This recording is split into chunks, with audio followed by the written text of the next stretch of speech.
একটা বিয়ে করেছি, এমন একজন মহিলাকে বিয়ে করেছি যার স্বামী আছে, এই অভিযোগ আসছিল। তো এই অভিযোগ আসার পরে আসলে আমাকে বহিষ্কার করেনি জামাত। সামনে কি করব চিন্তা করছিলাম। তখন আমি পরামর্শ করেছিলাম আলী হাসান মোহাম্মদ মুজাহিদ সাহেবের সঙ্গে।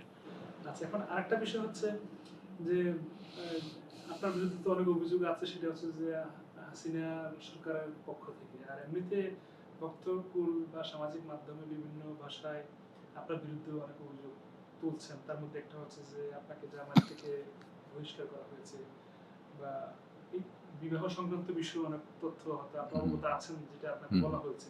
এই বিষয়ে আপনি কি বলবেন? কেন বহিষ্কৃত হলেন, অথবা বিবাহ সংক্রান্ত যে আপনার বিরুদ্ধে অভিযোগ, সেটা নিয়ে আপনি কি বলবেন? আমি দুঃখিত, না না, থ্যাংক ইউ ভেরি মাচ। আসলে আমাকে বহিষ্কার করেনি জামাত। বহিষ্কার করার নিয়মও নাই তাদের ভিতরে, এরকম কোনো লোককেই তারা এই পর্যন্ত বহিষ্কার করে নাই জামাত থেকে, আর আমাকেও বহিষ্কার করে নাই। আমি ছিলাম মসজিদ মিশনের সেক্রেটারি জেনারেল, বহুদিন পর্যন্ত ছিলাম প্রফেসর গোলাম আজম সাহেবের সময়। তো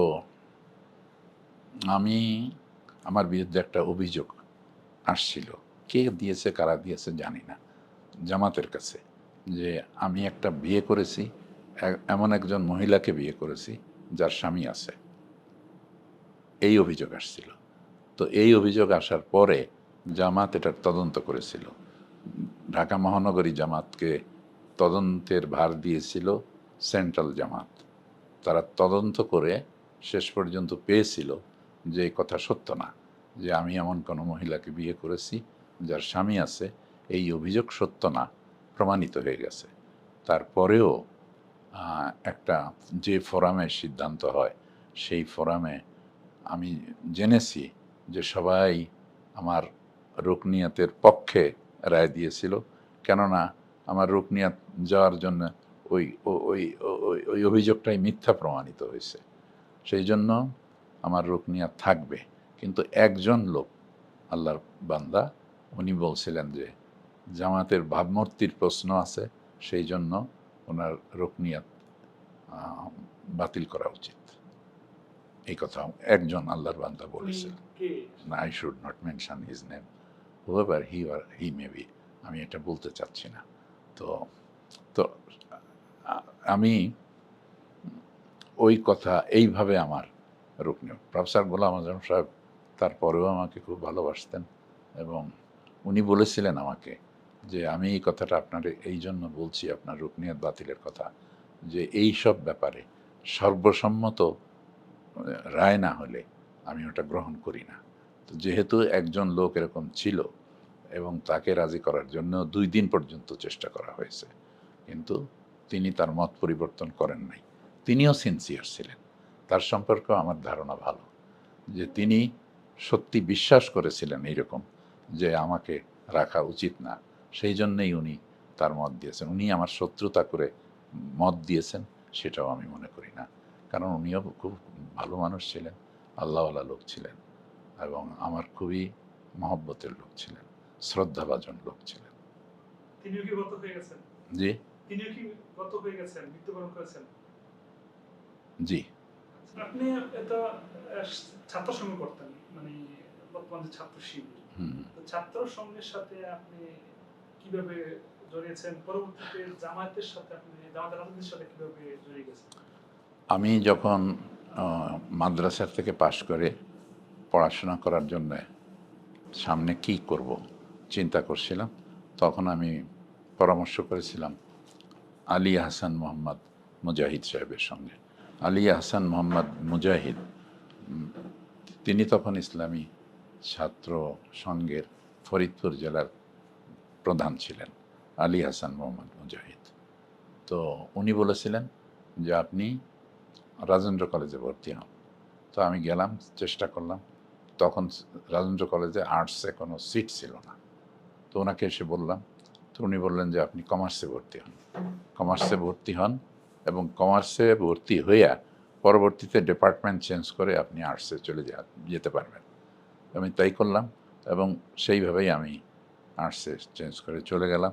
এইভাবে আমার এই ইসলামী আন্দোলনের পথে যাত্রা শুরু হলো। অবশ্য তার আগে মাদ্রাসা থাকতেই আমি ইসলামী ছাত্র সংঘ করতাম, আসলে করতাম, এবং ইসলামী ছাত্র সংঘের জন্য ফরিদপুর সহ বিভিন্ন জায়গায় আমি যাওয়ার সুযোগ পেয়েছি, সফর করেছি, অর্গানাইজ করেছি, সংগঠন প্রতিষ্ঠা করেছি, ইনশাআল্লাহ আল্লাহর মেহরবানিতে করেছি, আলহামদুলিল্লাহ। আচ্ছা, ছাত্র শিবির বা তৎকালীন ছাত্র সংঘ করার কোন স্মৃতি যদি মনে পড়ে একটু বলবেন? কেমন ছিল ওই সময়গুলো?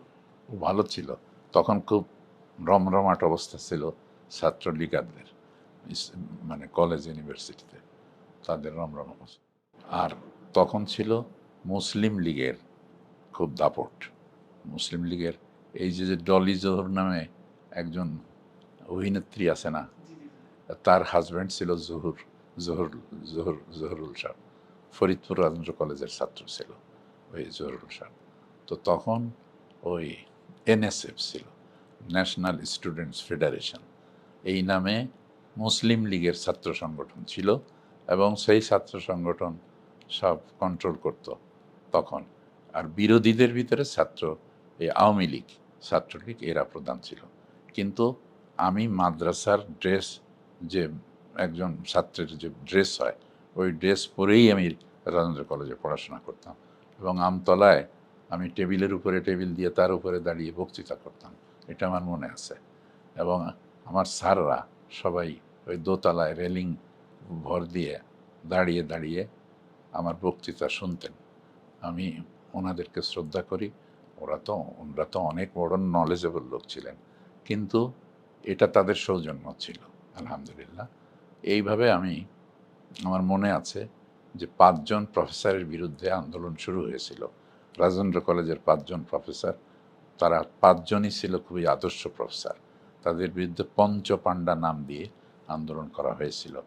সেই আন্দোলনের পূর্বভাগে ছিল যে লোকটা, সে ছাত্রলীগের লোক, এটা ঠিক, কিন্তু সে আমার বাড়ির কাছে তার বাড়ি, এবং তার বাড়ি বোয়ালমারী থানায় পড়েছে, আমার তখন ছিল নগরকান্দা থানা। তো ও ছিল আমার বন্ধু লোক, ওর সাথে আমার বন্ধুত্ব ছিল ছোটোবেলার থেকে। ও আমার সাথে মাদ্রাসায়ও পড়েছে, গহরডাঙ্গা মাদ্রাসায় পড়েছে, কোরআন তেলাওয়াত ভালো জানতো, শাহজাফর এমপিও ছিল। তো ও ওই আন্দোলনের পূর্বভাগে ছিল, ছাত্রদের পঞ্চপাণ্ডা আন্দোলন দিয়ে যারা করেছিল তারা পূর্বভাগে ছিল। তো ক্লাস বর্জন করতে বলা হয়েছিল আমাদেরকে, আমি ইন্টারমিডিয়েটে তখন পড়ি, তো ক্লাস বর্জন আমরা করি নাই, ওরাও আমাদের উপরে কোনো হামলা করেনি, বড় বড় মাস্তান তাদের সঙ্গে ছিল। তারপরেও আলহামদুলিল্লাহ আমি সসম্মানেই রাজেন্দ্র কলেজে পড়াশোনা করতে পেরেছি। উনি কে? নামটা যদি বলা যায়। আমি বলছি শাহ মোহাম্মদ আবু জাফর, শাহ জাফর, ও এমপি ছিল। ও আমার বন্ধু মানুষ, মাদ্রাসায় পড়েছে এবং ভালো কোরআন তেলাওয়াত জানে, আলহামদুলিল্লাহ।